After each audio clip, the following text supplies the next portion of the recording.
Class 10 chemistry chapter 9 chemical equilibrium की solved exercise MCQs को इस वीडियो में हम डिस्कस कर रहे हैं।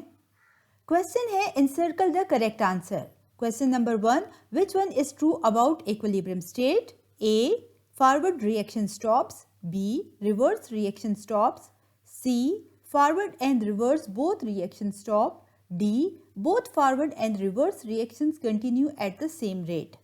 इस क्वेश्चन में हमसे पूछा गया है कि इक्विलिब्रियम स्टेट के बारे में इन ऑप्शन में से कौन सा सही ऑप्शन है। फर्स्ट ऑप्शन में हमें बताया गया है कि इक्विलिब्रियम स्टेट में हमारे पास फॉरवर्ड रिएक्शन स्टॉप हो जाता है। सेकंड ऑप्शन में बताया गया है कि इक्विलिब्रियम स्टेट में रिवर्स रिएक्शन स्टॉप हो जाता है। थर्ड ऑप्शन में बताया गया है कि बोथ फॉरवर्ड और रिवर्स रिएक्शन स्टॉप हो जाते हैं इक्विलिब्रियम स्टेट में। एंड ऑप्शन डी में हमें बताया गया है कि बोथ फॉरवर्ड और रिवर्स रिएक्शन कंटिन्यू रहते हैं सेम रेट पर इक्विलिब्रियम स्टेट पे। सो इन ऑप्शन में से कौन सा करेक्ट है हमारे पास इक्विलिब्रियम स्टेट के लिए? जैसा कि हम जानते हैं कि इक्विलिब्रियम स्टेट वो स्टेट होती है जिसमें rate of the forward reaction equal हो जाता है rate of the reverse reaction की। यानी जिस रेट या स्पीड से रिएक्टेंट प्रोडक्ट में कन्वर्ट होता है, सेम इसी रेट या स्पीड से प्रोडक्ट अगेन रिएक्टेंट में रिकन्वर्ट होता है। So option D, both forward and reverse reaction continue at the same rate, हमारे पास करेक्ट ऑप्शन है। नेक्स्ट क्वेश्चन है, when a mixture of H2 and I2 is sealed in a flask and the temperature is kept at 25 degrees Celsius, the following equilibrium is established. H2 plus I2 जो कि reactant है, ये react कर रहे हैं और इसके रिजल्ट में हमारे पास प्रोडक्ट 2HI की फॉर्मेशन हो रही है। Which substance or substances will be present in the equilibrium mixture? Option A, H2 and I2. Option B, HI only. Option C, H2 only. And option D, H2I2 and HI. इस question में हमें बताया जा रहा है कि जब mixture of H2 और I2 को एक फ्लास्क में सील किया जाता है और इस फ्लास्क का टेम्परेचर 25 डिग्री सेल्सियस पर मेंटेन किया जाता है तो इक्विलिब्रियम स्टैब्लिश हो जाता है। इस इक्विलिब्रियम मिक्सचर में हमारे पास कौन सा सब्सटेंस या सब्सटेंसेस मौजूद होंगे? क्या वो हाइड्रोजन और आयोडीन होंगे, या फिर हाइड्रोजन आयोडाइड होगा, या फिर सिर्फ हाइड्रोजन होगा, और या फिर हाइड्रोजन आयोडीन और हाइड्रोजन आयोडाइड का मिक्सचर होगा। जैसे कि हम स्क्रीन पर देख सकते हैं कि ये एक रिवर्सिबल रिएक्शन है और हम जानते हैं कि रिवर्सिबल रिएक्शन में जब कभी इक्विलिब्रियम स्टैब्लिश हो जाता है तो इस पॉइंट पर हमारे पास जिस रेट या स्पीड से रिएक्टेंट प्रोडक्ट में कन्वर्ट होते हैं, सेम इसी रेट या स्पीड से प्रोडक्ट अगेन रिएक्टेंट में रिकन्वर्ट हो जाते हैं। यानी rate of the forward reaction equal होता है rate of the reverse reaction की। क्योंकि इक्विलिब्रियम पर हमारे पास कंसंट्रेशन ऑफ रिएक्टेंट और प्रोडक्ट इक्वल होता है और यही जो मिक्सचर होता है रिएक्टेंट और प्रोडक्ट का इक्विलिब्रियम पर, इसे इक्विलिब्रियम मिक्सचर कहा जाता है। So option D, hydrogen iodine और हाइड्रोजन आयोडाइड का मिक्सचर जो है ये हमारे पास करेक्ट ऑप्शन है। नेक्स्ट क्वेश्चन है, what are the units for N2 plus O2 will form 2NO2? यानी इस क्वेश्चन में हमसे पूछा गया है कि जब कभी N2 रिएक्ट करता है O2 के साथ और इसके रिजल्ट में हमारे पास 2NO2 की फॉर्मेशन होती है। सो जैसे कि आप स्क्रीन पर देख सकते हैं कि ये हमारे पास रिवर्सिबल रिएक्शन है और जैसे कि हम जानते हैं कि रिवर्सिबल रिएक्शन में हमारे पास रिएक्टेंट प्रोडक्ट में और प्रोडक्ट अगेन रिएक्टेंट में रिकन्वर्ट होते हैं और एक पॉइंट ऐसा आता है कि जब हमारे पास इक्विलिब्रियम स्टैब्लिश हो जाता है और इस पॉइंट पर rate of the forward reaction equal हो जाता है रेट ऑफ रिवर्स रिएक्शन के। यानी हमारे पास रिएक्टेंट और प्रोडक्ट की कंसंट्रेशन इक्वल हो जाती है। सो इस पॉइंट पर हम KC यानी इक्विलिब्रियम कांस्टेंट की यूनिट को फाइंड आउट कर सकते हैं। याद रखिए कि हमारे पास जो इक्विलिब्रियम कांस्टेंट के लिए रिएक्टेंट या प्रोडक्ट के लिए हम यूनिट यूज करते हैं वो है मोल पर DM3। सो यहाँ पर सबसे पहले हम इक्विलिब्रियम कांस्टेंट एक्सप्रेशन हमें मालूम होनी चाहिए जो कि है KC is equal to molar concentration of product divided by the molar concentration of reactant. यानी सबसे पहले आप मोलर कंसंट्रेशन प्रोडक्ट की लिखेंगे नोमिनेटर में, जैसे कि आप देख सकते हैं कि हमारे पास मोलर कंसंट्रेशन ऑफ प्रोडक्ट जो कि हमारे पास है 2NO2। सो यहाँ पर हमने नोमिनेटर में सबसे पहले मोलर कंसंट्रेशन ऑफ प्रोडक्ट लिखा। यहाँ पर आप देख सकते हैं कि NO2 स्क्वायर ब्रैकेट में है, ये स्क्वायर स्क्वायर ब्रैकेट रिप्रेजेंट करता है मोलर कंसंट्रेशन को, और यहाँ पर पावर में 2 जो है ये नंबर ऑफ मोल्स को रिप्रेजेंट करता है। जैसे कि आप देख सकते हैं कि प्रोडक्ट में हमारे पास 2 मोल्स ऑफ 2NO2 है, तो याद रखें कि ये नंबर ऑफ मोल्स हमेशा पावर की सूरत में लिखे जाते हैं। इसके बाद हमारे पास डिनोमिनेटर में हम मोलर कंसंट्रेशन ऑफ रिएक्टेंट को लिखते हैं। जैसे कि आप यहाँ पर देख सकते हैं इस रिएक्शन में हमारे पास रिएक्टेंट N2 और O2 है, इन्हें स्क्वायर ब्रैकेट में लिखा गया है जो कि रिप्रेजेंट करता है मोलर कंसंट्रेशन को। सो इसके बाद हम यूनिट को पुट कर देंगे। जैसे कि हमने डिस्कस किया कि हमारे पास रिएक्टेंट और प्रोडक्ट दोनों के लिए जो हमारे पास मोलर कंसंट्रेशन होता है उसका यूनिट होता है मोल पर डीएम क्यूब। सबसे पहले प्रोडक्ट जो है हमारे पास Na2, इसका पावर 2 है, यानी 2 टाइम्स हम लिखेंगे मोल पर डीएम क्यूब।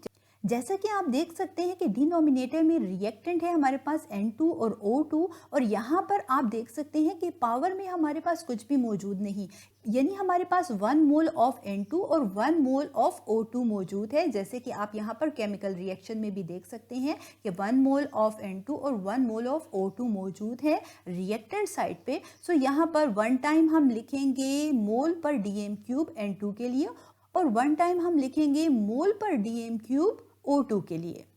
सो यहाँ पर आप देख सकते हैं कि हमारे पास नोमिनेटर में 2 टाइम्स मोल पर डीएम क्यूब है और डिनोमिनेटर में भी 2 टाइम्स मोल पर डीएम क्यूब है।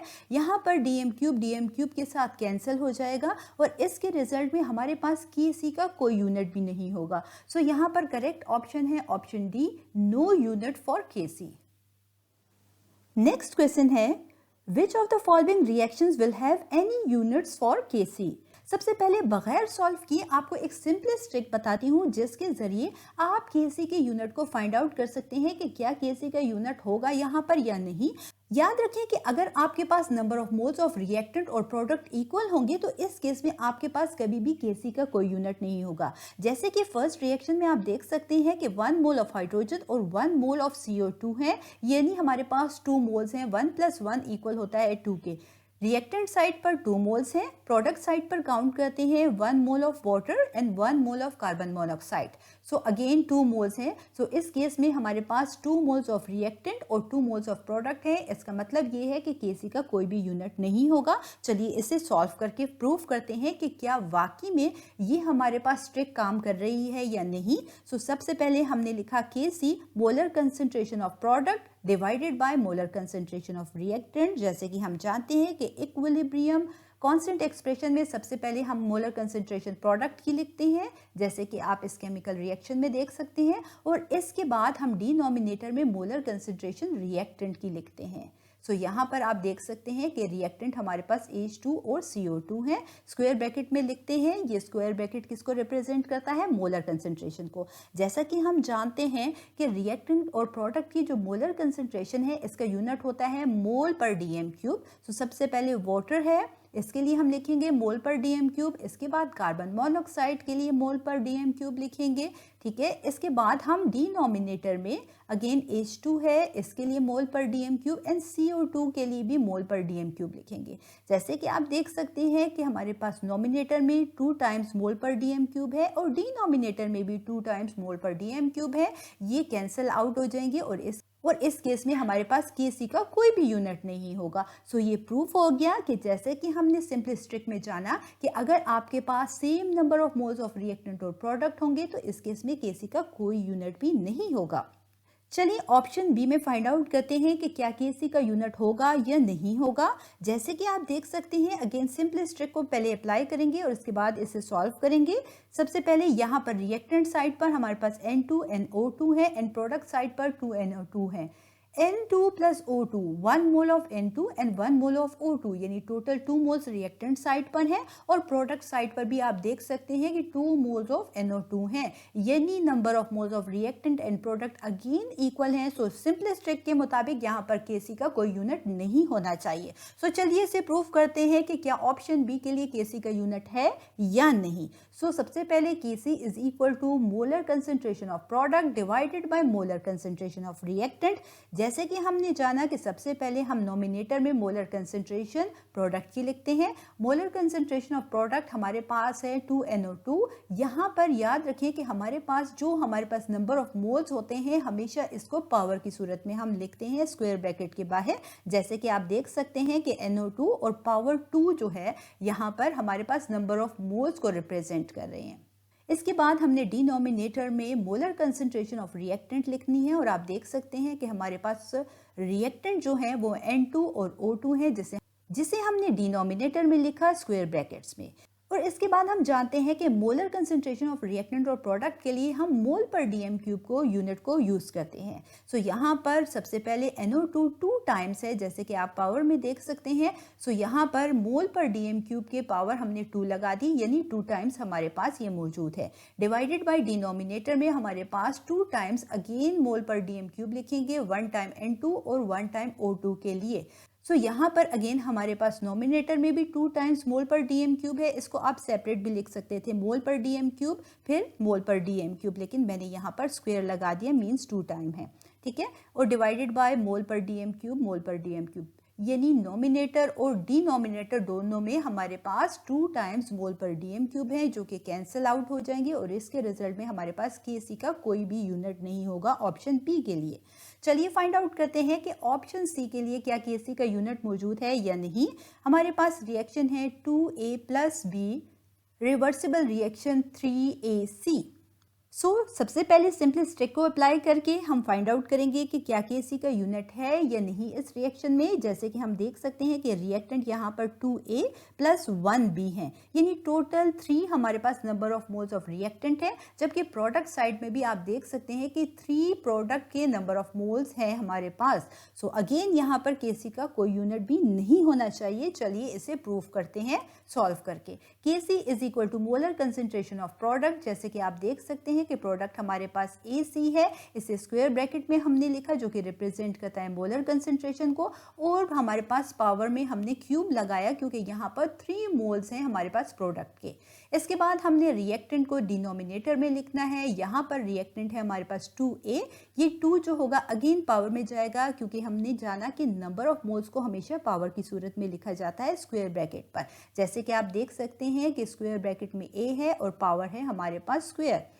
साथ ही हमारे पास है मोलर कंसंट्रेशन ऑफ B, जो कि रिएक्टेंट है। अब यूनिट को हम पुट कर देंगे, जो कि है मोल पर डीएम क्यूब। सबसे पहले हमारे पास AC के लिए हम मोल पर डीएम क्यूब 3 टाइम्स लिखेंगे या फिर क्यूब लगा देंगे।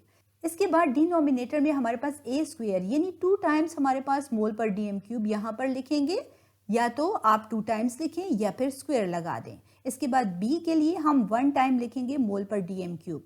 अब चलिए कैंसिल आउट करते हैं। यहाँ पर हमारे पास 3 टाइम्स है नॉमिनेटर में मोल पर डीएम क्यूब, जबकि डिनोमिनेटर में अगेन हमारे पास 2 + 1, यानी 3 टाइम्स डिनोमिनेटर में भी मोल पर डीएम क्यूब है। ये कैंसिल आउट हो जाएंगे और इसके रिजल्ट में Kc का कोई भी यूनिट नहीं होगा ऑप्शन सी के रिएक्शन के लिए।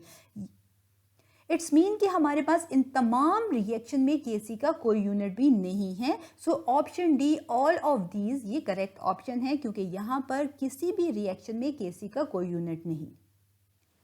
नेक्स्ट क्वेश्चन है, concentration of reactants and products at equilibrium remains unchanged if option A, concentration of any reactant or product is not changed, option B, temperature of the reaction is not changed, option C, pressure or volume of the system is not changed, and option D, all of the above are observed। इस question में हमें बताया जा रहा है कि concentration of reactant और product equilibrium पर चेंज नहीं होती अगर हमारे पास कंसंट्रेशन किसी भी रिएक्टेंट या प्रोडक्ट की चेंज ना हो, टेम्परेचर रिएक्शन का चेंज ना किया जाए, प्रेशर या वॉल्यूम इस सिस्टम का चेंज ना किया जाए। इस ऑप्शन में से हमने सिलेक्ट करना है कि कौन सा हमारे पास करेक्ट ऑप्शन है। जैसे कि हम जानते हैं कि इक्विलिब्रियम स्टेट में हमारे पास जो कंसंट्रेशन ऑफ रिएक्टेंट और प्रोडक्ट जो होती है वो कांस्टेंट होती है, और तमाम कंडीशंस जो होती हैं वो भी सेम या कांस्टेंट होती हैं इक्विलिब्रियम पर। यानी कि ना तो हमारे पास रिएक्टेंट और प्रोडक्ट की कंसंट्रेशन को चेंज किया जाता है, ना ही टेम्परेचर को चेंज किया जाता है, और ना ही प्रेशर या वॉल्यूम इस इक्विलिब्रियम का चेंज किया जाता है। Option D, all of the above are observed, correct option है। नेक्स्ट क्वेश्चन है which of the following does not happen when a system is at equilibrium state? Option A, forward and reverse reactions stop. Option B, forward and reverse reaction rates become equal. Option C, concentration of reactants and products concentration stop changing. Option D, reaction occur in both the directions. इस question में हमसे पूछा जा रहा है कि जब कोई सिस्टम इक्विलिब्रियम स्टेट में मौजूद होता है तो उसमें क्या नहीं होता. क्या हमारे पास फॉरवर्ड और रिवर्स रिएक्शन स्टॉप हो जाता है? क्या फॉरवर्ड और रिवर्स रिएक्शन का रेट इक्वल होता है? क्या कंसंट्रेशन ऑफ रिएक्टेंट और प्रोडक्ट चेंज नहीं होते? क्या रिएक्शन बोथ डायरेक्शन में हो रहा होता है? हमने बताना है कि जब कोई सिस्टम इक्विलिब्रियम में होता है तो इन ऑप्शन में से कौन सा वहां नहीं होता. जैसा कि हम जानते हैं कि इक्विलिब्रियम स्टेट वो स्टेट होती है कि जब हमारे पास rate of the forward reaction equal हो जाता है rate of the reverse reaction में और कंसंट्रेशन ऑफ रिएक्टेंट और प्रोडक्ट दोनों इक्वल हो जाते हैं और रिएक्शन फॉरवर्ड और रिवर्स डायरेक्शन में सेम स्पीड के साथ मूव कर रहा होता है. यहाँ पर option A, forward and reverse reaction stops, ये हमारे पास नहीं हो रहा होता इक्विलिब्रियम स्टेट में, क्योंकि जैसा कि हम जानते हैं कि इक्विलिब्रियम स्टेट में हमारे पास rate of the forward reaction equal होता है rate of the reverse reaction की.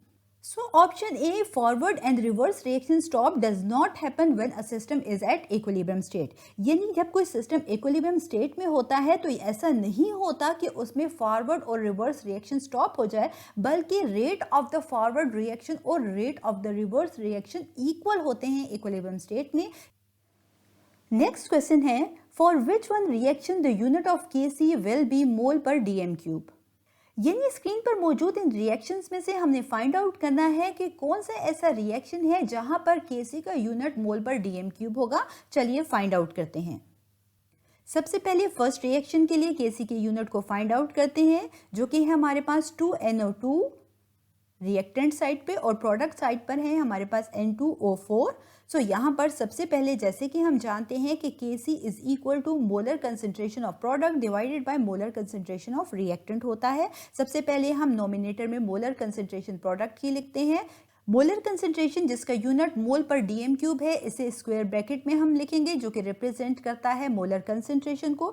सबसे पहले हमने प्रोडक्ट के लिए मोल पर डीएम क्यूब लिखा क्योंकि यहाँ पर 1 मोल है, यही वजह है कि 1 टाइम हमने मोल पर डीएम क्यूब लिखा. डिवाइडेड बाय डिनोमिनेटर में हमने लिखना है मोलर कंसंट्रेशन ऑफ रिएक्टेंट क्योंकि यहाँ पर 2 मोल्स हैं हमारे पास NO2 के, यही वजह है कि 2 टाइम्स हमने मोल पर डीएम क्यूब को लिखा. या तो आप 2 टाइम्स लिखते हैं या फिर आप जो है मोल पर डीएम क्यूब को स्क्वायर ब्रैकेट में लिखने के बाद इसके ऊपर स्क्वायर भी डाल सकते हैं. यहाँ पर हमारे पास मोल पर डीएम क्यूब कैंसिल हो जाएगा मोल पर डीएम क्यूब में, और यहाँ पर आप देख सकते हैं कि 1 टाइम हमारे पास मोल पर डीएम क्यूब आ गया.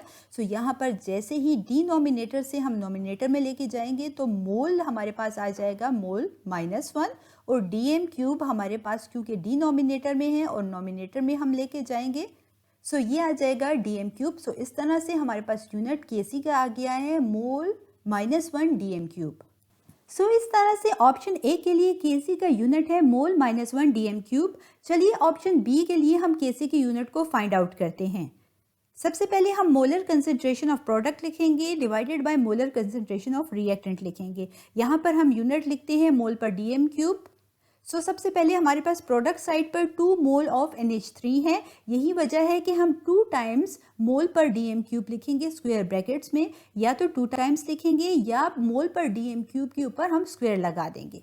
ठीक है. डिवाइडेड बाय डिनोमिनेटर में हम मोलर कंसंट्रेशन ऑफ रिएक्टेंट लिखेंगे. जैसे कि आप देख सकते हैं कि नाइट्रोजन का 1 मोल जबकि हाइड्रोजन के 3 मोल्स रिएक्ट कर रहे हैं, यानी 1 + 3 टोटल 4 टाइम्स हम मोल पर डीएम क्यूब लिखेंगे. या तो 4 टाइम्स आप मोल पर डीएम क्यूब लिख सकते हैं या फिर मोल पर डीएम क्यूब की पावर आप 4 लगा सकते हैं. यहाँ पर हमने 4 टाइम्स मोल पर डीएम क्यूब लिखा. चलिए कैंसिल आउट करते हैं क्योंकि नोमिनेटर में हमारे पास 2 टाइम्स मोल पर डीएम क्यूब है. यहाँ पर डिनोमिनेटर में ये 2 टाइम्स मोल पर डीएम क्यूब को कैंसिल आउट कर देगा और इस तरह से आप देख सकते हैं कि 2 टाइम्स हमारे पास मोल पर डीएम क्यूब बाकी रह गया है. जैसे कि मोल हमारे पास डिनोमिनेटर में है और जैसे ही हम इसको नोमिनेटर में लेके जाएंगे तो मोल के ऊपर जो पावर होगा वो माइनस में आ जाएगा क्योंकि यहाँ पर हमारे पास 2 टाइम्स मोल है. यही वजह है कि हमारे पास जो पावर आ रहा है वो -2 आ रहा है। अब dm³ क्योंकि हमारे पास डिनोमिनेटर में है और डिनोमिनेटर का मतलब होता है कि हमारे पास ये जो पावर होता है ये माइनस में है। यही वजह है कि dm³ के ऊपर हमारे पास जो पावर आ रहा है वो +6 आ रहा है। सो प्लस को हम मेंशन नहीं करते और इस तरीके से आप देख सकते हैं कि dm³ + dm³ यानी 3 + 3 इक्वल होता है 6 के। यही वजह है कि हमारे पास पावर जो आ रहा है dm6 आ रहा है। और इस तरह से हमने सेकेंड इक्वेशन के लिए भी केसी के यूनिट को फाइंड आउट कर लिया। चलिए थर्ड ऑप्शन के लिए हम केसी के यूनिट को फाइंड आउट करते हैं। सबसे पहले केसी के यूनिट को फाइंड आउट करने के लिए हम नॉमिनेटर में प्रोडक्ट और डिनोमिनेटर में हम रिएक्टेंट को लिखते हैं। सो यहाँ पर आप देख सकते हैं कि प्रोडक्ट साइड पर हमारे पास 1 मोल है PCl3 एंड 1 मोल है हमारे पास Cl2। सो टोटल हमारे पास 2 मोल्स आए हैं। यही वजह है कि हम 2 टाइम्स मोल पर dm³ को लिखेंगे स्क्वायर ब्रैकेट में। इसके बाद रिएक्टेंट साइड पर आप देख सकते हैं कि 1 मोल है हमारे पास PCl5। सो हम 1 टाइम डिनोमिनेटर में मोल पर dm³ को लिखेंगे। चलिए कैंसिल आउट करते हैं। यहाँ पर नॉमिनेटर में 1 टाइम और डिनोमिनेटर में 1 टाइम मोल पर dm³ कैंसिल हो जाएगा और एज अ रिजल्ट आप देख सकते हैं कि आंसर आ जाता है हमारे पास 1 टाइम मोल पर dm³ और इस तरह से यहाँ पर केसी का यूनिट है मोल पर dm³। चलिए फोर्थ वन ऑप्शन के लिए हम यूनिट को फाइंड आउट करते हैं। केसी के यूनिट को फाइंड आउट करने के लिए हम जानते हैं कि सबसे पहले हम प्रोडक्ट की मोलर कंसंट्रेशन को नॉमिनेटर और डिनोमिनेटर में रिएक्टेंट की मोलर कंसंट्रेशन को लिखते हैं। यहाँ पर आप देख सकते हैं कि I2 के 1 मोल एंड Cl के भी 1 मोल यहाँ पर मौजूद हैं। सो टोटल हमारे पास 2 मोल्स ऑफ प्रोडक्ट मौजूद हैं। यही वजह है कि हमने 2 टाइम्स मोल पर dm³ को लिखा। डिवाइडेड बाय रिएक्टेंट साइड पे आप देख सकते हैं कि हमारे पास 2 मोल ICl के हैं। यही वजह है कि हमने 2 टाइम्स यहाँ पर मोल पर dm³ को लिखा। अगेन कैंसिल आउट करते हैं। नॉमिनेटर में हमारे पास 2 टाइम्स और डिनोमिनेटर में भी 2 टाइम्स मोल पर dm³ मौजूद है और ये कैंसिल आउट हो जाएंगे और इस तरह से यहाँ पर केसी का कोई यूनिट भी नहीं होगा। जैसे कि क्वेश्चन में हमसे पूछा गया है कि इन तमाम रिएक्शन में से केसी का यूनिट मोल पर dm³ किस रिएक्शन के लिए होगा। जैसे कि आप देख सकते हैं कि हमारे पास ऑप्शन 3 यानी कि ऑप्शन सी में केसी का यूनिट मोल पर dm³ है। यही वजह है कि हमारे पास जो ऑप्शन सी जो है ये करेक्ट आंसर है। नेक्स्ट क्वेश्चन है in an irreversible reaction equilibrium is A established quickly, B established slowly, C never established, D established when reaction stops। इस क्वेश्चन में हमें कहा गया है कि इररिवर्सिबल रिएक्शन में इक्विलिब्रियम स्टैब्लिश होता है बहुत ही क्विकली, बहुत ही स्लोली, कभी भी स्टैब्लिश नहीं होता और स्टैब्लिश होता है हमारे पास जब रिएक्शन स्टॉप हो जाता है। सो हमने फाइंड आउट करना है कि इररिवर्सिबल रिएक्शन में इक्विलिब्रियम इनमें से कौन से स्टेज पर अकर होता है। जैसे कि हम जानते हैं कि इररिवर्सिबल रिएक्शन वो रिएक्शन होते हैं जिसमें रिएक्टेंट इंटायरली प्रोडक्ट में कन्वर्ट हो जाता है। यानी हमारे पास सिर्फ वन डायरेक्शन में, सिंगल डायरेक्शन में हमारे पास ये रिएक्शन अकर हो रहा होता है और इसमें कंप्लीटली रिएक्टेंट प्रोडक्ट में कन्वर्ट हो जाते हैं। यही वजह है कि इररिवर्सिबल रिएक्शन को सिंगल हेडेड एरो से रिप्रेजेंट किया जाता है, जो कि हमें ये बताता है कि इररिवर्सिबल रिएक्शन में रिएक्टेंट हमारे पास कंप्लीटली प्रोडक्ट में कन्वर्ट हो जाते हैं और इस तरह से हमारे पास इररिवर्सिबल रिएक्शन में कभी भी इक्विलिब्रियम स्टैब्लिश नहीं होता। So option C never establish हमारे पास करेक्ट आंसर है। नेक्स्ट क्वेश्चन है active mass means A total mass of reactants, B total mass of products, C total mass of reactants and products, D mass of a substance in mole per dm³ in a dilute solution। So option D हमारे पास correct option है जो कि है mass of a substance in mole per dm³ in a dilute solution। Next question है for a reversible reaction Kc is equal to molar concentration of C divided by molar concentration of A into molar concentration of B। Which substance is the product of the reaction? Option A, option B, B, option C both A and B and option D C।